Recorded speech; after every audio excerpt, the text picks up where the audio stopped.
Operation devil হার্টের অংশ হিসেবে যে সন্ত্রাসীদের বিরুদ্ধে যে কর্মতৎপরতা সেটা অব্যাহত আছে।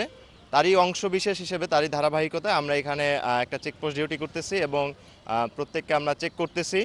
যদি কারোর সাথে সন্ত্রাসী কর্মকাণ্ডের কোনো ধরনের কোনো আলামত বা এই ধরনের কোনো বিষয় পাওয়া যায়, তবে আমরা তাকে জিজ্ঞাসাবাদ করতেছি এবং হেফাজতে নিচ্ছি নিজের এই ধরনের জন্য।